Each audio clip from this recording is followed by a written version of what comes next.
Alors bonsoir à tous et à toutes et bienvenue comme d'habitude pour la suite et la fin de Jeux de monstres. Nous allons terminer bien évidemment le tome 36. Ouais, je viens de regarder, je viens d'oublier. Alors, je suis fatigué, je le dis déjà, mais c'est pas grave. J'ai mis mon pilou Dragon Ball Z parce que j'ai froid. Donc ne m'en voulez pas de mon accoutrement. Voilà. J'arrive déjà pas à parler, alors imaginez lire. Alors, rappelez-vous où nous en étions. Bon, ouais, ça va être dur cette fin de lecture. Où est-ce qu'on en était? Les enfants étaient toujours dans le jeu, la fille qui vient de l'Est, si je dis pas de bêtises. Et Jack avait donné l'idée à Johanna de... En fait, il jouait à chat, hein, c'était une sorte de chat. Et elle devait aller toucher les monstres et crier, ça c'est ton tour d'être la fille qui vient de l'Est, un truc comme ça. Les créatures étaient cachées dans une pierre et apparemment Jack a mis son doigt dedans, hein. Bon, c'est vrai que mettre son doigt dans un trou c'est toujours on va dire rigolo, donc là il l'a fait même si c'est un caillou. La pierre a été détruite, les monstres sont sortis et apparemment c'est une punition, donc les créatures ont donc Flegg et Glib ont pris Jack avec eux et l'ont enfermé dans une cage comme punition pour avoir touché la pierre. Et quand Johanna lui a dit qu'elle allait le libérer et qu'elle a demandé à Flegg quand est-ce qu'ils allaient délivrer Jack, rappelez-vous, il a dit quand on le mangera, tout calmement.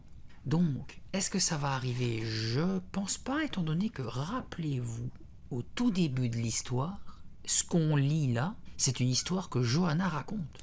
Parce qu'elle expliquait bien que sa mère, avant d'aller dormir, racontait de faire attention aux punaises dans le lit, tout ça, et son père qui lui racontait une autre histoire assez flippante, mais elle expliquait que depuis que l'année passée dans la forêt, elle a rencontré quelque chose de bien plus flippant, plus rien lui fait peur, donc lui fait peur, pas lui fait peur. Donc ce qu'on est en train de lire, c'est 1 an plus tôt, donc je ne pense pas qu'il va y avoir bordel. Bon, comme d'habitude, installez-vous confortablement et je vous souhaite une bonne écoute. Mais c'est moi, la bête qui vient de l'Est, m'écriai-je en marchant à petits pas vers les monstres. C'est moi que vous devez manger. Désolé, Fit semblant de regretter Flegg. on dévore aussi les joueurs mis au cachot.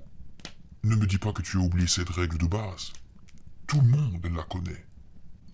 Il doit y avoir un autre moyen de le faire sortir, répliquai-je en m'approchant de lui. Certainement, il faut qu'il mange une tarentule vivante. Expliqua-t-il tranquillement en grattant son double menton. Une tarentule m'exclamai-je en m'avançant vers lui avec précaution. Flegg fronça les sourcils. Et, bien sûr, tu vas prétendre que tu l'ignorais. Dit-il en me tournant le dos. En une seconde, je me précipitai sur lui. Bête qui vient de l'Est, criai-je en lui frappant l'omoplate. Flegg se retourna. Non, nous faisons une pause. Ça ne compte pas. Comment m'indignai-je. Vous n'avez pas le droit de changer les règles quand ça vous arrange? Je n'ai rien changé. Prétendit-il en s'assurant que le loquet en bois tenait bon. Les règles sont les règles. Les autres approuvèrent en grognant, excités comme des puces. Ils paraissaient bien s'amuser. Tout à coup, Flegg donna le signal du départ. La troupe quitta la clairière. Elle se dispersa dans la forêt. Il me laissait seul. « Johanna !» continuait de crier ce pauvre Jack en tapant sur les parois de sa cage. « Sors-moi d'ici !» J'étais désespéré. Comment pouvais-je le libérer à cette hauteur? Ses cheveux tombaient sur ses yeux. Ses barreaux lui donnaient l'air tellement misérable. « Je t'en supplie, fais quelque chose !» Écoute, je ne vois qu'une solution. Il faut que je réussisse à toucher un monstre. Tu peux voir de quel côté ils sont partis? Oui, il y en a quelques-uns par là, dit Jack en m'indiquant une direction. J'y vais. Tiens bon jusqu'à ce que j'y arrive. Je voulais l'encourager, lui donner l'impression d'être sûr de moi. J'aurais tellement aimé y croire moi-même. D'accord, fit Jack. Mais dépêche-toi. Une rafale balança soudain la cage dans tous les sens. Jack se recroquevilla, serrant ses genoux dans ses bras. Après lui avoir jeté un dernier coup d'œil, je m'enfonçai dans les bois. Les ombres s'allongeaient sur le sol. Le ciel tournait au rose vif. Le coucher du soleil était proche. Tandis que je marchais, je perçus les bruits de feuilles froissées. Le vent soufflait bruyamment à travers les branches des arbres. Je trébuchais sur une vieille souche, manquant de m'étaler de tout mon long. La forêt devenait très dense. Je devais absolument me dépêcher. Tout à coup, j'aperçus un monstre. Il était assis derrière une de ces plantes dont les larges feuilles formaient des ombrelles. La tête penchée sur son imposante poitrine, il dormait à poing fermé. Voilà, j'avais ma chance. Je m'approchai à pas de loup. Il changea de position. Je retins mon souffle. Dans une seconde, il sera la bête qui vient de l'est, pensai-je en prenant mon élan. Mais avant que j'aie pu l'atteindre, la terre se déroba sous mes pieds. Je tombai dans le vide. L'atterrissage fut brutal. Je heurtai violemment un rocher pointu. « Aïe !» criai-je. J'avais du mal à respirer et mon corps était douloureux. Il faisait noir comme dans un four. « Ça y est, pensai-je. Tout est fichu. Le jeu est terminé. »« Il y a quelqu'un » appelai-je par réflexe. Personne ne répondit. Je me remis sur pied avec peine. Mon épaule me faisait souffrir. Pour repérer l'endroit où je me trouvais, j'inspectais à tâtons les parois qui m'entouraient. J'étais au fond d'un puits couvert de poussière. C'était un nouveau piège. Et j'étais encore une fois la proie. Je cherchais un point d'appui qui me permettrait d'escalader ce trou. Je trouvais une forme sortant de la paroi. Elle était froide. Malgré mon dégoût, je serrai les dents et l'empoignai fermement. Ça doit être une racine, pensai-je avec espoir. Je plaçai ma main droite plus haut et en trouvai d'autres. Génial! Je posai mon pied sur la première racine qui résista. J'attrapai celle du dessus et me hissai. Mais mon mouvement déclencha une chute de terre et je dus me plaquer contre la paroi. J'étais couverte de poussière de la tête aux pieds. Dès que l'avalanche cessa, je repris mon ascension avec 1000 précautions. Combien de temps me restait-il avant le coucher du soleil? Je m'arrêtai un instant pour me reposer. Mon épaule m'élançait toujours. Puis je me remis à grimper. Mon pied venait de déraper. Je me retins par une main, la jambe pendante. L'autre racine céda. Je tombai en hurlant. Le deuxième atterrissage fut aussi brutal que le premier. Je restai un long moment allongé sur le sol, respirant avec difficulté. Un rayon de soleil apparut alors en haut du puits. Malgré la lumière incertaine, je vis que le sol du piège était marron. Non, c'est une zone de repas gratuit. J'étais à la merci des monstres qui pouvaient venir me dévorer à n'importe quel moment. La terreur me glaça le sang. Au loin retentirent des pas lourds. Les bêtes se rapprochaient. Je me recroquevillai contre la paroi. « Par ici !» cria Flegg. « Elle est là-dedans !» La tête de Flegg apparut dans l'ouverture du puits. Je parvins même à distinguer son double menton. « Je t'ai trouvé !» cria-t-il, les yeux rivés sur moi. Spork se glissa près de lui. « J'ai une faim de loup !» annonça-t-il en m'adressant un sourire en forme de grimace. « Et ça sent drôlement bon, mon gars !» Glip passa alors sa tête ébouriffée entre les deux autres monstres. « Sortons là !» ordonna Spork, qui grognait déjà de plaisir. « Et à table !» Je couvris mon visage avec mes deux mains. « Ne me dévorez pas !» gémis-je d'une petite voix plaintive. « Je ne vous ai rien fait !» Flegg haussa les épaules. « Tu sais, quand on joue, parfois on gagne, parfois on perd. » Spork et Glib plongèrent leurs longs bras dans le puits. Je me pressai de toutes mes forces contre la paroi. « Allez-vous-en » les suppliai-je. « Vous avez gagné, je vous donne mes 80 points, mais laissez-moi tranquille. » « Tu sais bien qu'on ne peut pas rendre les points qu'on a gagnés. » me gronda Flegg. Les deux autres acquiescèrent en grognant. Je me tournai de tous les côtés à la recherche d'une arme. Une racine? J'en arrachai une grosse et la brandis, l'air le plus menaçant possible. « Restez où vous êtes, ou vous allez voir ce que vous allez voir. » De qui me moquai-je? Avec cette racine, je ne pouvais faire de mal à personne. Ils le savaient bien. Ils n'avaient rien à craindre de la bête qui vient de l'Est, de moi, de leur dîner. Flegg se pencha un peu plus en avant et eut ma l'air. Ses doigts n'étaient qu'à quelques centimètres de moi. Je m'accroupis. J'aurais voulu m'enfoncer dans la terre comme une taupe. Les pattes de Flegg se rapprochaient. « Arrête de te baisser !» cria-t-il. Tu me donnes encore plus faim. Ce n'est pas juste, protestai-je. J'en ai assez de ces jérémiades. Dit Spork, ses yeux ronds brillants de convoitise. Attrape-la, Flegg. Ce dernier fit un dernier effort et me saisit par le bras. Je sentis ses griffes s'enfoncer dans ma chair. Ça y est, pensai-je tristement. C'en est fini de moi. Un nuage passa dans le ciel, plongeant le trou dans une obscurité totale. Plongez dans l'ombre. Hurla alors Spork en se tapant sur le front. Flegg lâcha mon bras aussitôt. Je retombai sur les genoux. Plongez dans l'ombre. Répéta Spork. Plongez dans l'ombre. Renchérit Glib. Je me relevai péniblement. Le sang battait dans mes tempes. Qu'est-ce qui se passe demandai-je. Tu es libre. M'annonça Flegg en reniflant rageusement. Du moins, pour l'instant.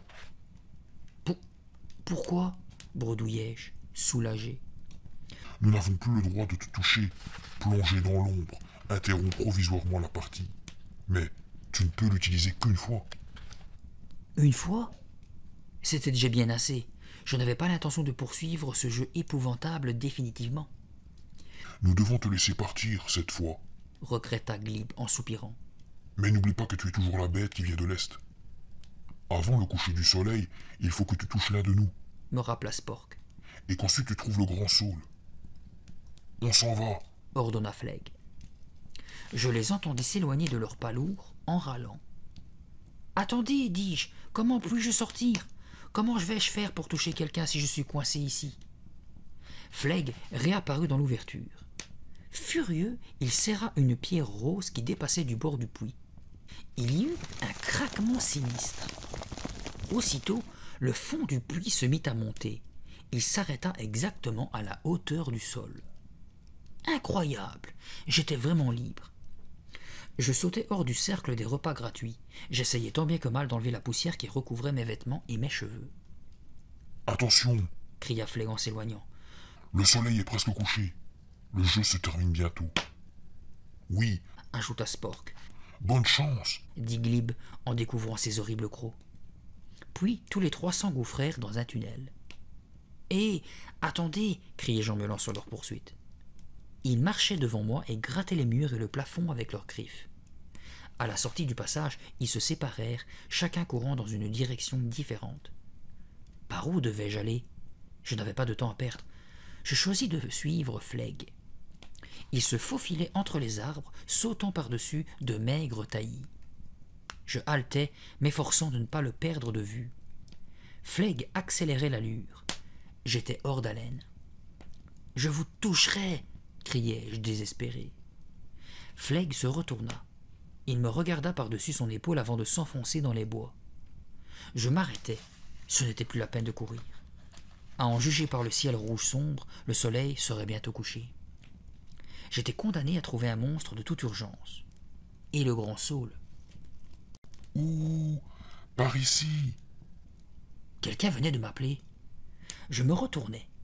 Debout, entre deux grands arbres, Spork me faisait signe. Je courus immédiatement vers lui. Il s'engagea sur un sentier sinueux que je suivis. Que pouvais-je faire d'autre? Soudain, je trébuchai sur un caillou et tombai. Le temps de me relever, la créature avait disparu. « Flegg, Spork, Glib !» appelai-je. « Où êtes-vous » J'étais à bout, totalement découragé. Je scrutais les environs. Soudain, une tête bleue, toute poilue, émergea d'un buisson. C'était ma dernière chance. Rassemblant mes dernières forces, je fonçai sur ma proie. « Bête qui vient de l'Est !» criai-je. Un grognement me répondit. Le bébé monstre leva les pattes. Il mesurait moins d'1 mètre de haut. Il ne pouvait donc pas participer au jeu. Quelle malchance! Mes espoirs s'évanouirent une fois de plus. De rage, je ramassai une pierre. Je la lançai violemment au loin, dans les bois. « Il n'y a donc personne ici? Venez jouer à la fin !» Le petit croisa ses pattes en gloussant gaiement. Pourquoi l'avait-on laissé là tout seul? Un de ses parents devait forcément se cacher dans les parages pour le surveiller. Un monstre que je pourrais toucher. J'eus beau scruter les environs, je ne trouvais que des rochers et des grands arbres. Je me voyais mal chercher derrière chaque tronc. Je patientais, espérant que l'une de ces bêtes allait montrer le bout de son nez. Puis je me ravisais. Je n'avais pas de temps à perdre. Il fallait que je bouge. J'avançais, essayant de ne pas faire de bruit. Soudain, j'écrasais des brindilles. Je m'immobilisais aussitôt, craignant d'être trahi par le craquement. Non. Autour de moi, le silence était total. Je fis encore quelques mètres. Où se trouvaient ces monstres à la fin? Un léger murmure me fit sursauter. Il provenait de derrière un gros rocher dont le bord était découpé en dents de scie. Je le contournai prudemment. Debout dans la pénombre, Spork y était adossé et parlait tout seul en grattant sa cicatrice. J'aurais pu l'atteindre facilement. Oui, mais si ce gros caillou était un rocher des punitions, il risquait de se transformer en fumée au cas où je le toucherais. Je n'avais aucune envie de subir le sort de mon pauvre Jack et de me retrouver suspendu en l'air, dans une cage. Il fallait pourtant que je prenne le risque. J'inspirai profondément et décidai de m'approcher. Spork se retourna pour scruter les bois. « Est-ce toi, bébé » cria-t-il. Je me jetai à plat ventre. M'avait-il repéré? Mon cœur battait à tout rompre. Génial! Spork soupira et s'éloigna du rocher en continuant à murmurer entre ses dents. Je me relevai avec précaution. Encore 3 mètres, plus que 2. J'essuyai mon front couvert de sueur. C'était trop beau pour être vrai. Il ne s'était pas rendu compte de ma présence. « Bête qui vient de l'Est !» hurlai-je en lui appliquant une claque dans le dos. Spork sursauta en agitant les pattes. Il n'allait pas s'évanouir au moins. « Ça y est !» m'écriai-je gaiement. « J'ai gagné, nous sommes libres !» Il grogna, me dominant de toute sa grande taille. Il n'avait pas du tout l'air contrarié. Pourtant, il avait perdu. « C'est vous la bête qui vient de l'Est !» répétai-je. Spork leva une patte paresseuse pour gratter sa cicatrice. Que se passera-t-il s'il refuse d'obéir aux règles? Pensai-je avec angoisse. Un frisson de peur me parcourut le dos. Dis donc, protestai-je, furieuse. Vous devez vous plier aux règles du jeu. Je vous ai touché comme il faut. Spork me regarda comme si j'étais folle. Quelque chose clochait, mais quoi? Pourquoi se taisait-il? En guise de réponse, il retroussa ses babines pour m'adresser une horrible grimace. « Tu m'as touché du côté ouest » gloussa Spork. « Ça ne compte pas » Je devins rouge comme une tomate. « Mais enfin, je vous ai eu » pleurnichai-je. « Désolé, tu es toujours la bête qui vient de l'Est » dit-il, plié en deux de rire. « Il faut que je m'occupe du bébé. » Comment avais-je fait pour oublier cette règle fondamentale? Le sang battait à mes tempes, j'avais mal partout. En plus, j'avais faim. Spork se tenait là, secoué par le rire qu'il essayait en vain de maîtriser. Excédé, je levai les yeux au ciel. Je revins à Spork que j'examinais avec attention. Quand Flegg n'était pas là, il semblait moins menaçant, presque inoffensif. Je montais sur le rocher qui dominait une partie du paysage. Au loin, le soleil était en train de se coucher derrière moi. Il était donc à l'ouest. Soudain, une idée me traversa l'esprit. « Attendez, dis-je, vous ne voudriez pas jouer à un de mes jeux ?»« Mais on n'a pas terminé celui-là » objecta-t-il, tout étonné. « On ferait une pause » proposai-je en descendant de mon poste d'observation. « Il est trop long. Le mien est beaucoup plus sympa. »« Comment s'appelle-t-il » demanda le monstre en grattant sa cicatrice. « Le cadre glacé » répondis-je rapidement. Mes 2 frères l'adoraient. On tourne sur soi-même à toute vitesse, et quand je dis stop, on s'immobilise tous, comme si on était gelé. Celui qui tient le mieux debout a gagné.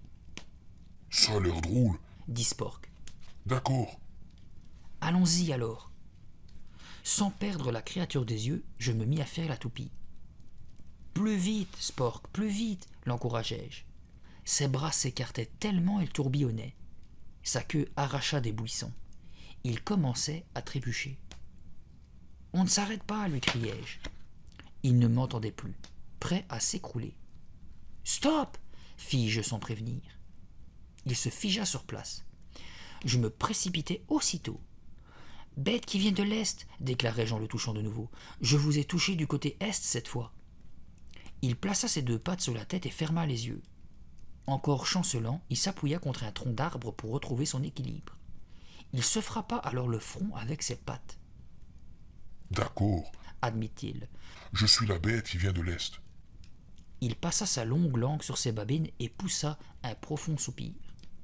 Oui, oui, c'est vous, m'exclamai-je en sautant de joie, tout excité.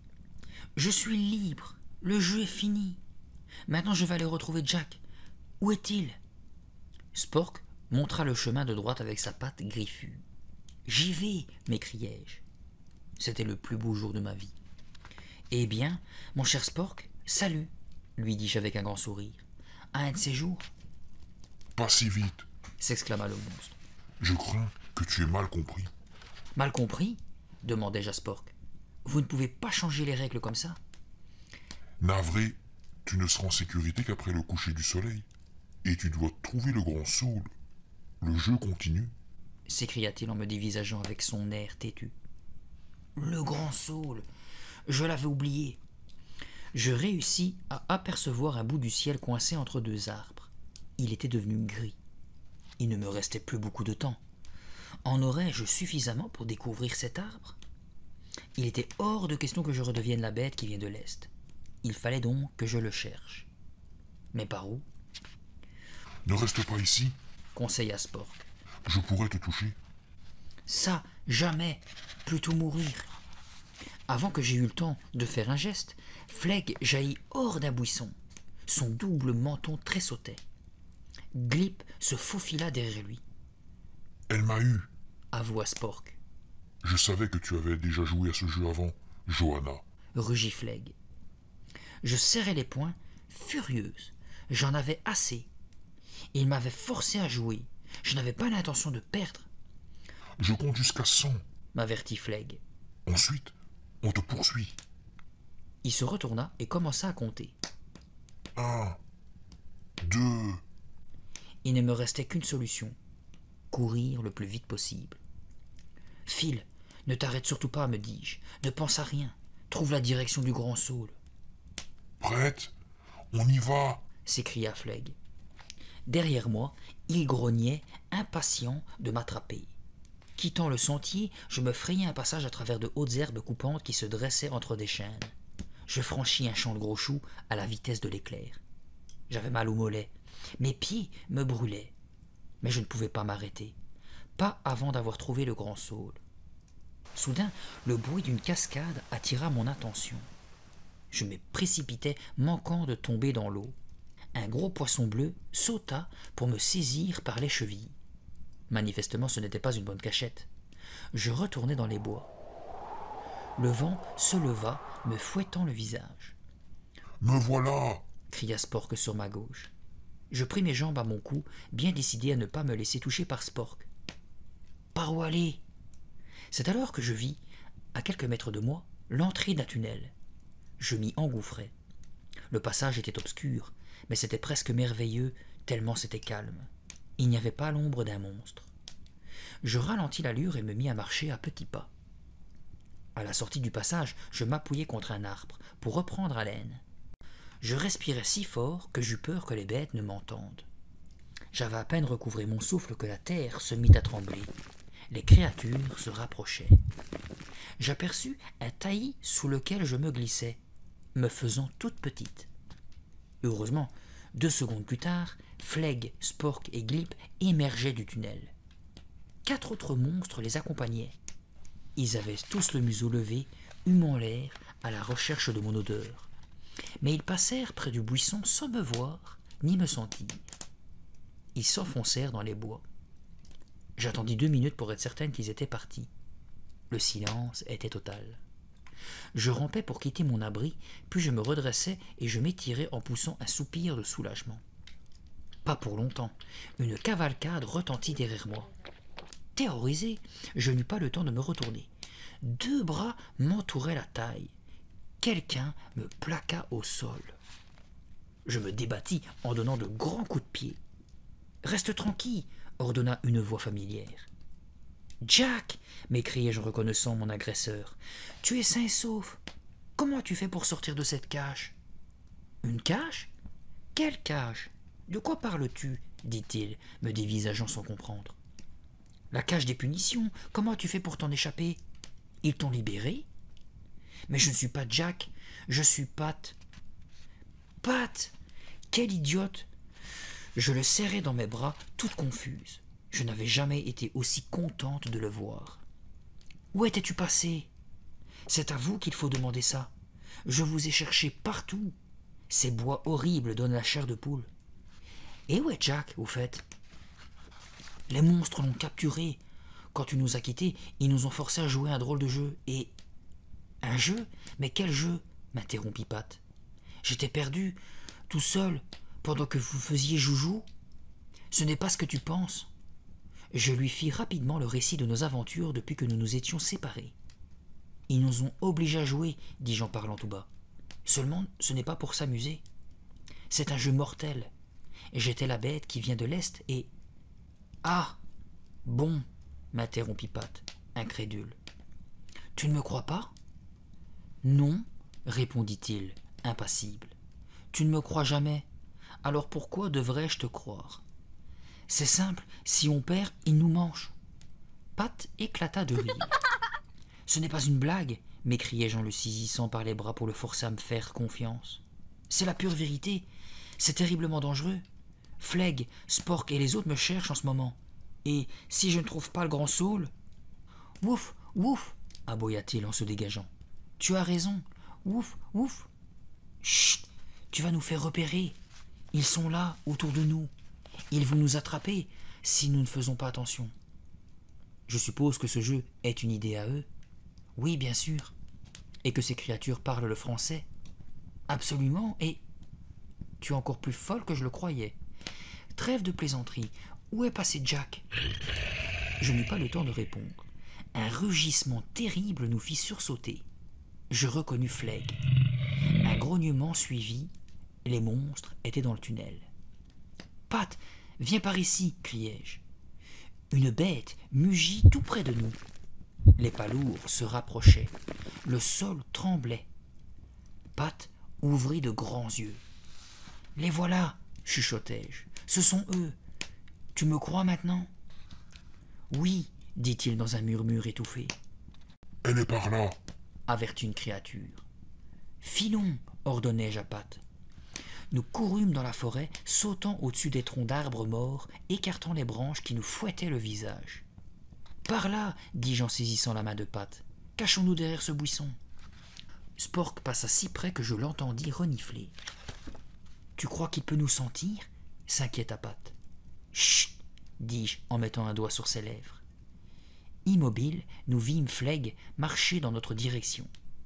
Comme Spork, il nous dépassa sans nous découvrir. Mais je ne me faisais pas d'illusions. Les suivants finiraient bien par nous trouver. Nous devions donc quitter notre taillis pour trouver le grand Saul. Sans attendre, nous rampâmes dans les bois. Les arbres étaient très proches les uns des autres. Les fourrés étaient si épais qu'on ne pouvait pas voir à travers. Tandis que nous progressions à tâtons, j'étendis un bras devant moi. Ma main rencontra une sorte de bosse chaude, couverte de fourrure. Je bondis en arrière, percutant Pat. Qu'avais-je touché? Les buissons s'écartèrent. Un monstre bizarre pointa un drôle de museau. Un monstre très différent des autres. Il avait le corps d'un énorme berger allemand et la tête ridiculement petite d'un écureuil. Toutes ces créatures sont incroyables, pensai-je. Bien entendu, cet étrange animal savait aussi parler. Nous n'étions plus à une surprise près. « Vite !» dit-il d'une voix rauque et aiguë. « Par ici !» Fallait-il le croire? Mais avions-nous le choix? Dépêchez-vous, insista-t-il en agitant sa queue. Levant une patte, il indiqua un impressionnant rideau de végétation orange. Pat eut un mouvement de recul. J'avançai d'un pas décidé. Une caverne apparut derrière les feuilles. « Viens, dis-je à Pat. Ça a l'air d'être une bonne cachette en attendant de trouver le saule. »« C'est ma cachette !» annonça le chien écureuil en écartant les branchages. « Vite !» Il avait raison de nous presser. Le sol trembla de nouveau. Au loin, je distinguai la fourrure bleue de Flegg et de ses compagnons. Ils se rapprochaient rapidement. « On ferait mieux d'entrer, Pat, tu sais. » Il hésitait encore. Je le pris par la main et nous pénétrâmes dans le refuge. Brusquement, je me souvins de ce qui était arrivé à Jack quand il avait touché le rocher des punitions. Cette cachette nous réservait-elle le même genre de traitement? J'en frémis d'épouvante et recommanda à mon frère de ne pas toucher les parois. La terre vibrait de plus en plus. Les monstres arrivaient. « Où est-elle passée » lança Flegg. « Elle ne peut pas être loin, » répondit Spork. Pat et moi grelottions. Dans la caverne, il faisait un froid humide et l'air sentait mauvais. « Essayons de nous asseoir confortablement, » proposai-je. « J'espère que ce ne sera pas long. » À peine avais-je fini ma phrase que ma nuque me chatouilla. J'étendis le bras pour me gratter et quelque chose effleura ma joue. « Aïe !» m'écriai-je quand je ressentis la piqûre. Je me retournai vers Pat. Il agitait la tête dans tous les sens. Une bête bourdonnait près de son oreille. D'autres se glissèrent dans mes cheveux. J'eus beau me secouer, mon corps entier me démangeait. Pat se tordait comme un ver, se donnant des tapes. « Au secours !» m'exclamai-je. « Qu'est-ce qui nous arrive ?»« Au secours !» criai-je. « À l'aide !» Le chien écureuil passa la tête par l'entrée de la caverne. « Qu'est-ce que c'est ?» lui demandai-je en me tordant en tous sens. « Ah oui, j'ai oublié de vous dire que cette cachette sert de repère aux moustiques géants. »« Des moustiques ? Quelle horreur !» gémit Pat en se frottant le dos contre la paroi. Il y en avait partout. Ils volaient, vrombissant comme des avions, se posaient sur nos jambes, nos bras, nos visages, nos cheveux. Malgré nos efforts pour les chasser, ils revenaient sans cesse à la charge. « Johanna, aide-moi » pleurnicha Pat. Le chien écureuil passa de nouveau la tête. « Chut ! La bête qui vient de l'Est revient. Ne faites plus un bruit ou elle va vous trouver. » Voilà qui n'arrangeait pas nos affaires. Nous nous serrâmes l'un contre l'autre pour nous donner du courage. Je retins ma respiration, essayant de rester immobile. Je devais oublier ces horribles insectes. Je fermai les yeux et m'imaginai dans ma salle de bain, puis dans ma chambre, admirant les affiches accrochées au mur, ou sur mon lit si confortable avec ses épaisses couvertures. J'allais peut-être m'endormir. Mais les moustiques ne nous avaient pas oubliés. Il fallait que je me gratte, que je bouge. Il m'était impossible de rester dans le repère une seconde de plus. J'allais me lever lorsque le pas d'un monstre se fit entendre dehors. Tout près de l'entrée, je reconnus la voix de Spork. « Hé !» dit-il au chien écureuil. « Tu n'aurais pas vu une étrangère par hasard ?» À en juger par son ton, il semblait se connaître. Était-il ami ? Tu réponds oui ou non, insista Spork. Ne lui dites rien, chien écureuil, le suppliai-je en silence. Un énorme moustique atterrit sur mon visage. Je l'attrapai avec les doigts et essayai de le faire partir. Il resta accroché à ma joue. L'envie de hurler était plus forte que moi. J'ouvris la bouche. J'étais incapable de me retenir. Ah ! J'avais plaqué une main sur ma bouche, ne laissant échapper qu'un tout petit cri. Les feuilles oranges s'écartèrent. « Qu'est-ce qu'il y a là-dedans ?» demanda Flegg au chien écureuil. « Des moustiques. Des milliers de moustiques. » Des millions, rectifiai-je, tandis qu'il vrombissait tout autour. Flegg passa le nez à l'intérieur de la caverne. « Quel vacarme! Et qu'est-ce qui sont si mauvais? Les insectes, répondit le chien. Brrr, c'est trop dégoûtant. Murmura Flegg en reculant. Alors elle est partie de l'autre côté. Conclut Spork. Dépêchons-nous, il ne reste que 10 minutes. Je vous garantis que je la trouverai.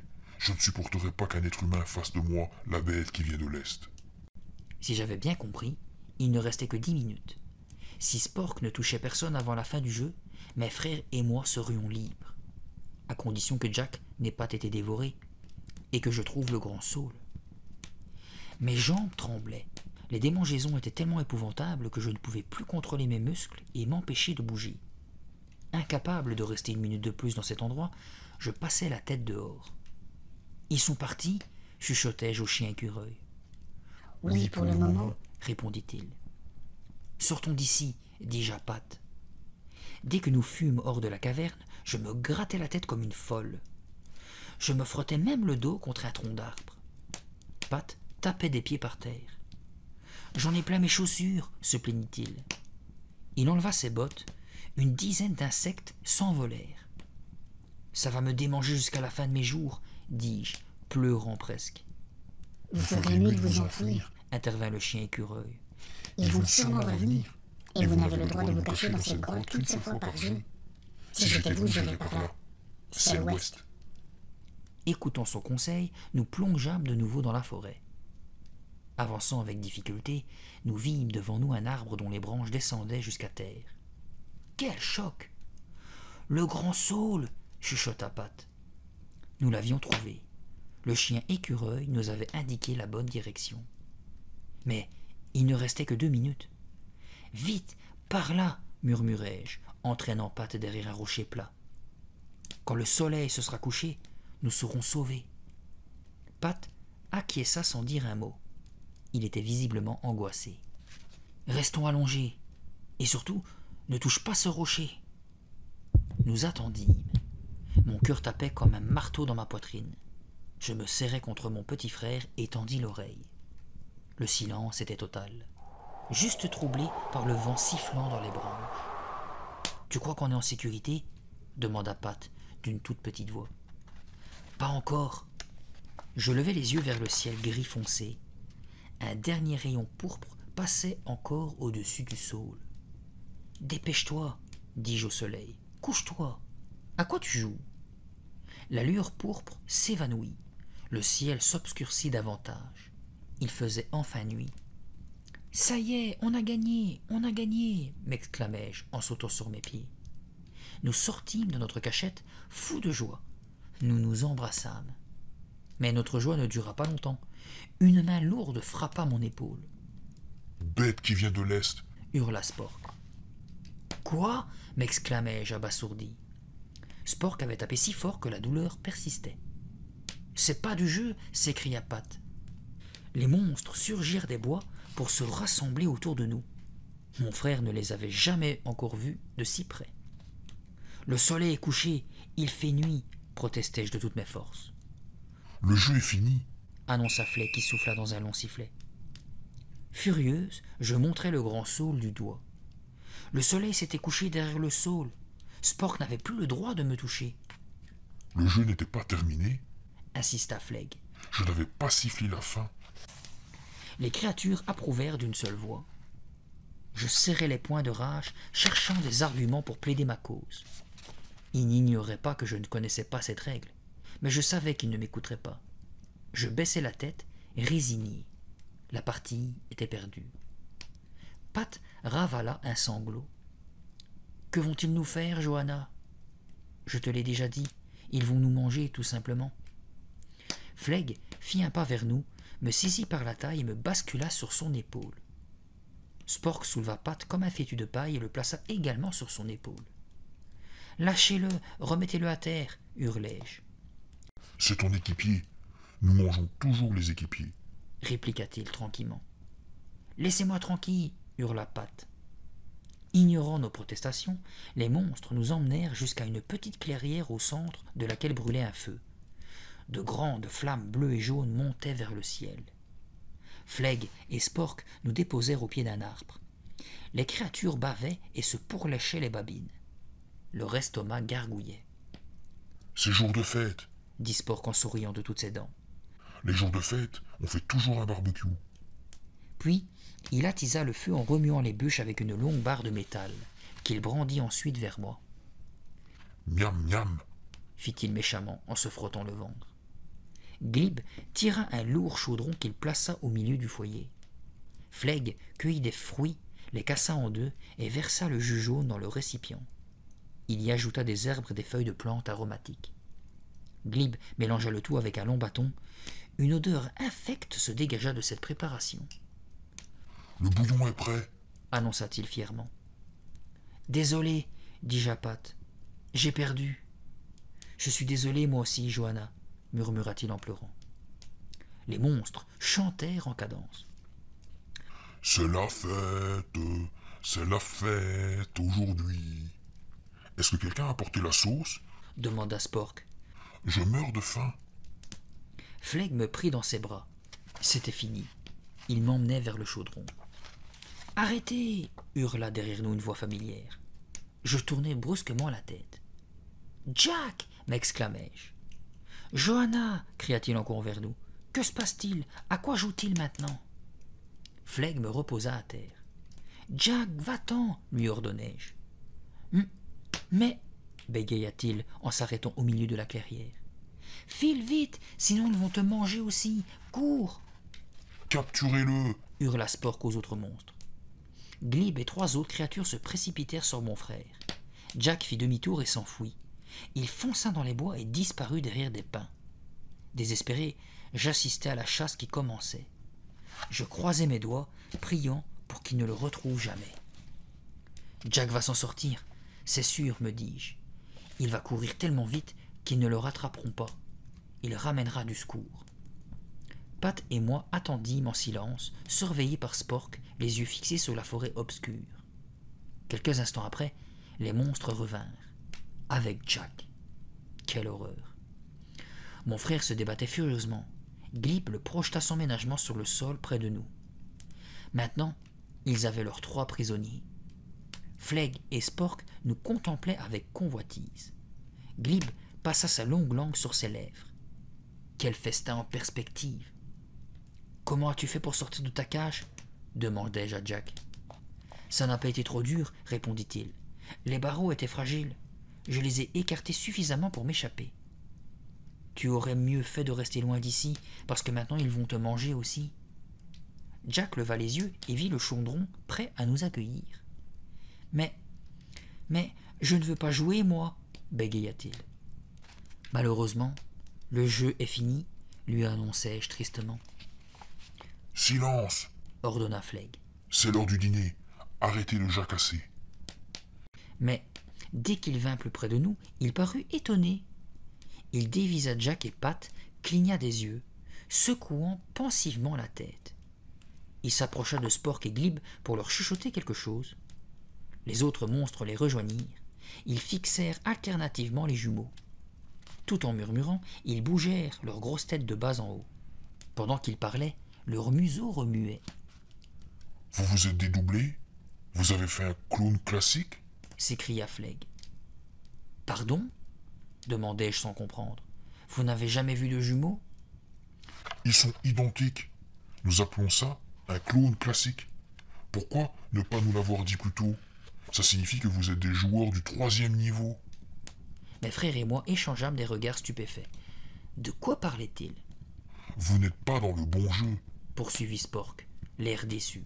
« Si vous pouvez vous dédoubler, ça veut dire que vous êtes des joueurs du 3e niveau. » insista Flegg en frappant son front poilu. « Veuillez nous excuser, vous auriez pu nous prévenir. »« Je vous avais dit que nous ne voulions pas jouer, répliquai-je, mais vous n'avez rien voulu entendre. »« Oh, je suis désolé, » dit Flegg, tout rouge. « Nous sommes du 1er niveau. Des débutants, pas des experts comme vous. »« Experts? Nous ?» fit Pat en roulant des yeux. « Oui, confirma Flegg. Nous n'avons le droit de jouer que quand il fait jour, pas la nuit. » Les monstres nous entouraient, marmonnant des excuses, remuant la tête. « Nous devons vous libérer, » conclut Flegg en grattant son double menton. « C'est évident, lançai-je avec autorité. J'avais envie de crier et de sauter de joie, mais je me retins. « Alors on est libre ?» s'écria Jack. « Oui, au revoir, » dit Flegg, la mine renfrognée. Il frotta son ventre qui gargouillait, puis il leva la patte comme pour nous chasser. « Au revoir, » répéta-t-il. Je bondis sur mes pieds. Cette libération m'avait redonné mon énergie. Cette fois, le jeu était vraiment terminé. « Comment faire pour retrouver nos parents ?» demandai-je. « Rien de plus facile, » affirma Flegg en nous indiquant une direction. « Suivez ce chemin à travers les grands arbres. Il vous conduira dans votre monde. » Nous ne nous le fîmes pas répéter 2 fois. « Adieu !» criai-je. Tandis que nous marchions dans la forêt, la lune se leva dans le ciel. Elle brillait, faisant danser les ombres des pins sur le sol. J'avais envie de monter, la saluer tellement j'étais contente. « C'est génial d'avoir des frères jumeaux !» déclarai-je à Pat et Jack. C'était la première fois que je leur disais une chose pareille. Mais je le pensais vraiment. Ils nous avaient sauvé la vie. Des bouleaux apparurent, avec leurs minces silhouettes. Notre monde n'était pas loin, avec ses lumières, ses villes, ses campagnes. Nos parents devaient être très inquiets, mais ils n'allaient jamais croire à notre histoire. Pourtant, j'étais bien décidé à tout leur raconter dans les moindres détails. Il fallait que j'arrive à les convaincre. N'en pouvant plus d'attendre, je pressai le pas. Mes frères avaient du mal à me suivre.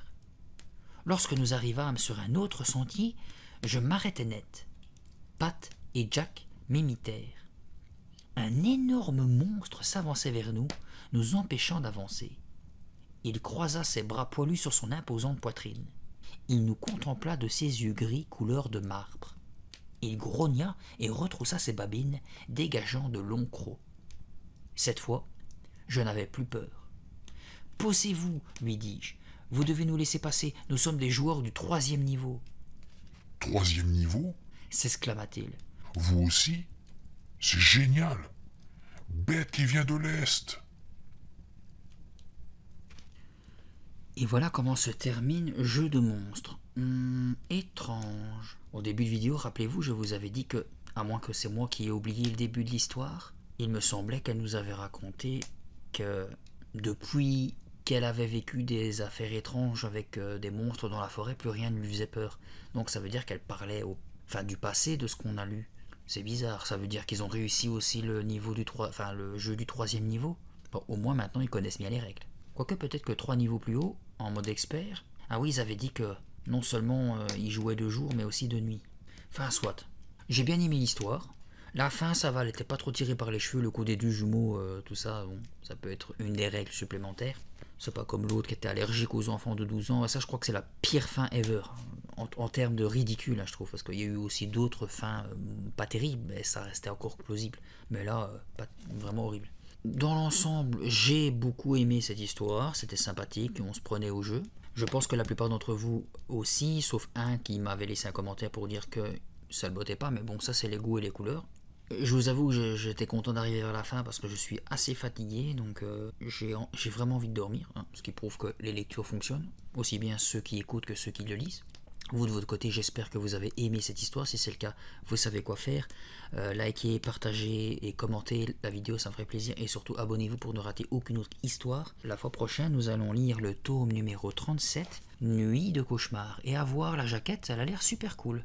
Je vais essayer de vous la montrer. Attendez, parce que en plus ma bougie, voilà. C'est un enfant là qui a l'air vraiment hyper apeuré et ses mains sont monstrueuses. Donc j'ai hâte de le lire celui-là, je le connais pas. Donc si vous êtes toujours éveillé, on va lire le synopsis de ce dernier. Nuit de cauchemar, sommeil agité. Matt déteste sa minuscule chambre. Il y est tellement à l'étroit. Pourquoi n'irait-il pas dormir dans la chambre d'amis inoccupée? Un soir, malgré l'interdiction formelle de sa mère, il décide d'y passer la nuit. S'il avait pu prévoir les conséquences terribles de son acte, il aurait peut-être hésité.